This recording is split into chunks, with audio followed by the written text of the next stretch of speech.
Depending on the look you're going for, or even the film you're shooting, you might want to meter certain scenes differently than others. So whether you're using a handheld meter like the Sekonic right here, or just the built-in meter that's in your camera, it's good to know how to effectively use these meters and be able to pre-visualize your exposure, knowing what kind of results you're going to get. To help demonstrate the differences here, I do have some help from today's sponsor, The Darkroom, who have a full blog post in collaboration with this video, where there's a lot more information and more in-depth analysis there, all put together by my friend and evil twin brother Trev Lee. So you're not just getting my point of view or my photos, you're getting a ton of information and examples on different light and different film stocks over on the full blog post. When you're metering your scene, it's important to know how your meter is actually interpreting the light, and all of these meters do this a bit differently. So if you're using a spot meter, it's reading a very specific amount of light reflecting off of a subject, whereas something like this incident light meter, this is actually going to measure the light falling onto your subject, and if you're using your camera's built-in meter, it's likely going to be doing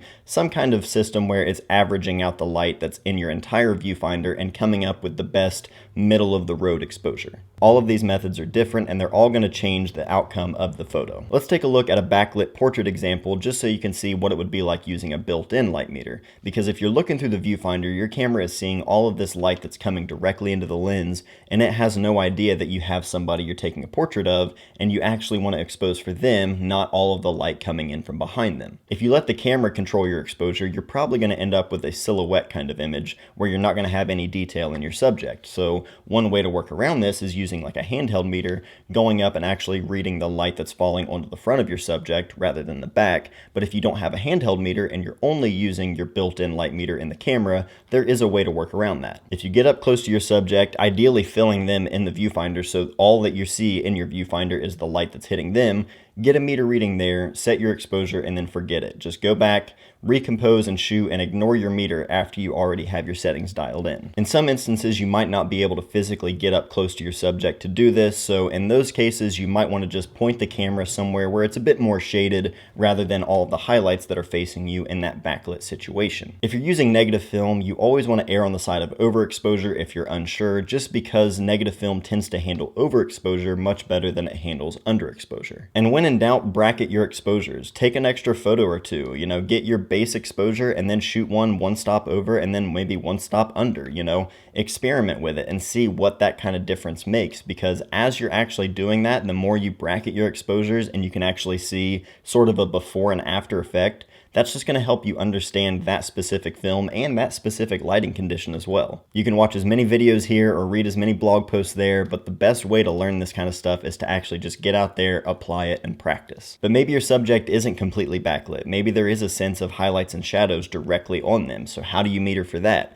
I think this largely depends on the look you're going for, but I shot several examples just to help show the differences. The first shot, I have a softbox just off to my left and it's pointed directly at my wife, and it was pretty close, so the light was falling off pretty quickly, so that was leaving her left side pretty dark in shadow. If you're used to shooting with a digital camera, your first instinct is to probably take the meter, place it where the light is falling directly on her on the highlight side, so that way you don't blow out the highlights. But film has a pretty strong latitude, especially in the highlights, so you're going to see what it's like metering for the highlights and the shadows in a situation like this. Taking a meter reading for the highlight side, this leaves the shadows pretty muddy and grainy, which this might be a look that you're going for, and that's perfectly fine, but if not, you might want to take your meter reading closer to the shadow side. By getting my exposure off of the shadow side, that lifts the shadows up while also lifting the highlights, although I don't really lose any detail there because, again, color negative film holds highlight detail extremely well. You can see the two side-by-side results are very different just from moving the meter from one side of her face to the other,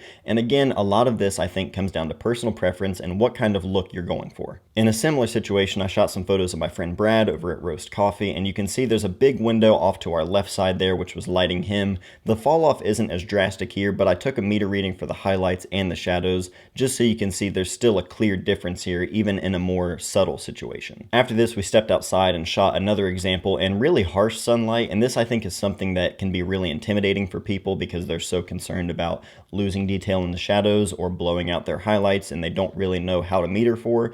But I metered a few different ways, and you're going to be able able to see just how much latitude is there. For the first frame, I metered for the highlights where the direct sun was hitting him, and you can see the shadows still have detail there, albeit a little bit muddy looking. For the second shot, I metered for the shadow side of his face, and it did lift those shadows up much nicer, but again, the highlights also came up as a result of this, and although it's pretty harsh, I do think this is still usable because film does handle that overexposure pretty well, but it's a little bit too much for me, so I took a third frame where I just metered directly in the middle. So I had the bulb out on my Sekonic meter, and it was catching some of the highlight side and some of the shadow side. This is just a good average of the two, and for me, this is the preferred result, which again is a point I really want to drive home. So much of this is based on personal preference, so these are the results that I prefer. Your results may vary. What we're trying to do is just give people the information and showing the differences that they can do by metering different ways and metering for different areas of the scene, and that way you're going to be able to make the photos that you want to make. So these are just a few examples that I shot for this video, but like I mentioned before, Trev has a full blog post going over so much more, way more in depth with a lot of different results there, so definitely check that out. It is linked down below. Also stick around for the follow-up video that we're going to be making all about smartphone light metering apps and just seeing how reliable they are, how effective they are, and which ones you might want to check out if you don't want to use something